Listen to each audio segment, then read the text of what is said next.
En el análisis que estamos haciendo de la obra de Hayek, Los Fundamentos de la Libertad, nos corresponde analizar el día de hoy el capítulo número 6, cuyo título es Igualdad, Valor y Mérito. El contenido del capítulo tiene que ver con 10 subtítulos que son los siguientes: Igualdad, Valor y Mérito, Trascendencia de las desigualdades humanas, Naturaleza y educación, Familia y herencia, Igualdad de oportunidades, el conflicto entre mérito y valor, la remuneración y la libertad de elección, consecuencias de la distribución según el mérito, libertad y justicia distributiva y finalmente la pertenencia a una colectividad determinada. El problema fundamental que este capítulo enfoca es cómo recompensar a las personas por lo que hacen en el contexto de la vida en sociedad. Prácticamente hay dos enfoques. Un enfoque que tiene que ver con el mérito.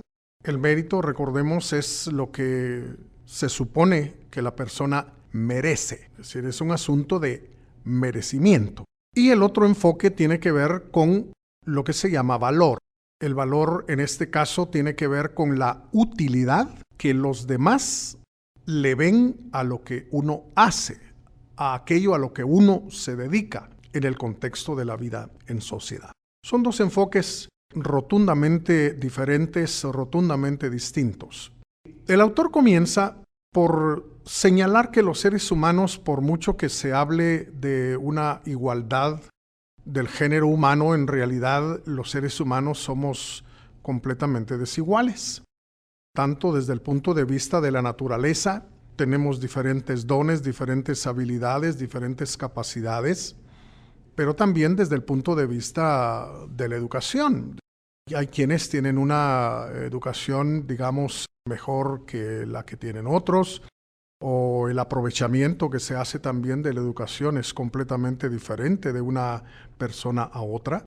Pero también señala Hayek que hay factores que tienen que ver con la familia, ¿verdad? Es decir, la familia donde la persona ha nacido, obviamente es un núcleo en el cual se encuentran hábitos, se encuentran costumbres, se encuentran valores, se encuentran ejemplos, buenos o malos. Todo eso va estableciendo diferencias entre las personas. Pero también tiene que ver con la herencia, no solo la herencia desde el punto de vista biológico, desde el punto de vista de lo que biológicamente le transmiten los padres al individuo, sino también tiene que ver con posesiones, ¿verdad? Es decir, hay personas que han tenido la dicha, digámoslo así, la fortuna de nacer en un medio económicamente fuerte y por lo tanto han nacido, digámoslo así, con ciertas ventajas, lo cual no necesariamente tiene que asegurar el éxito, ¿verdad? Y tampoco el fracaso.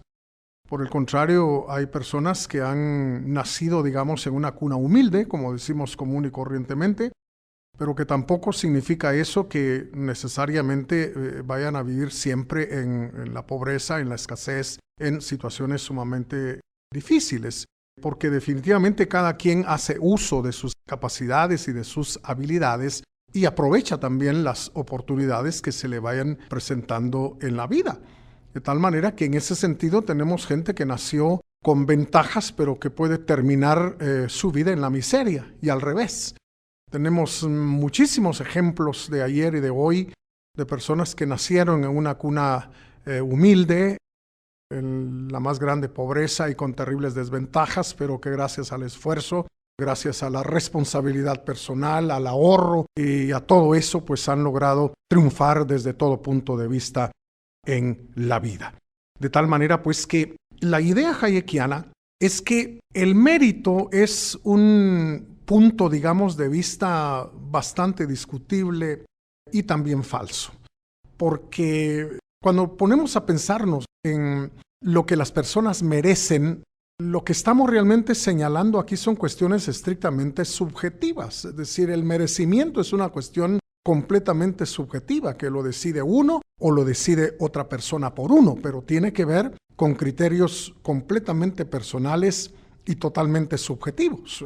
Ahora, la sociedad no puede funcionar en base a lo que las personas merecen, porque definitivamente necesitaríamos entonces un juez que estuviera determinando quién merece más y quién merece menos, lo cual definitivamente no resultaría correcto ni justo.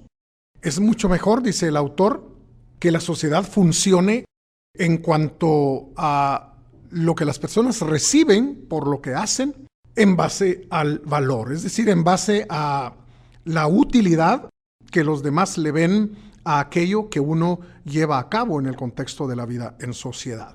De tal manera que a veces nos ponemos a pensar, ¿por qué será que las enfermeras que bregan con el dolor humano, que tienen turnos nocturnos para atender, digamos, a los que sufren, que dejan realmente a sus hijos y a sus familiares para poder enfrentar durante largas noches el dolor ajeno y ayudarle realmente a las personas a soportarlo? Ganan tan poco, mientras que el cantante de rock pues viene y en un par de noches se lleva unas cuantas decenas o cientos de miles de dólares. Nos parece como que aquí las cosas no marchan bien. Pensamos que una merece más que el otro, pero en realidad el capítulo nos aclara que la cuestión del merecimiento no es un criterio funcional para que la vida en sociedad camine y para que las personas obtengan lo necesario para vivir. Entonces, lo importante realmente es que los demás vean en aquello que nosotros hacemos algo útil, de tal manera que estén dispuestos a adquirirlo, a comprarlo, a consumirlo, a utilizarlo, y entonces en esa medida nosotros vamos a ser recompensados. De tal manera pues que la idea de la recompensa en función del mérito es una idea que no es funcional. Ciertamente ciertas corrientes ideológicas, políticas y económicas pretenden que sea en función del mérito, pero la verdad es que la sociedad no puede funcionar en base a ese principio. De tal manera que lo que Hayek, digamos, recomienda es que la persona pueda aprovechar al máximo sus propias aptitudes, sus propias capacidades y, por supuesto, dar a conocer también aquello de lo que es capaz, porque solamente de esa manera podrá obtener los medios necesarios para vivir de la mejor manera posible. Ahora bien, el tema de la igualdad, que también es un tema que aparece aquí en este capítulo, tenemos de alguna manera que resolverlo. ¿Es posible realmente la igualdad entre los seres humanos?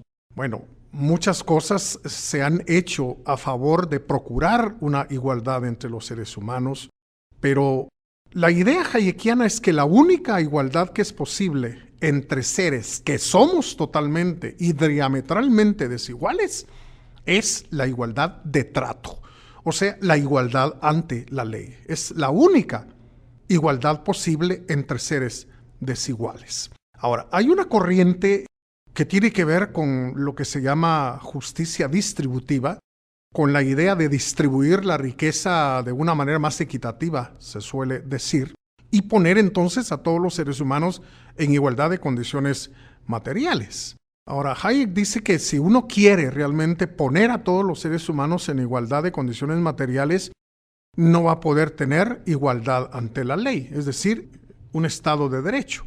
Sencillamente porque a los pobres los va a tratar de un modo y a los ricos los va a tratar de otro modo. Entonces, la igualdad material o el igualitarismo es incompatible con la igualdad ante la ley.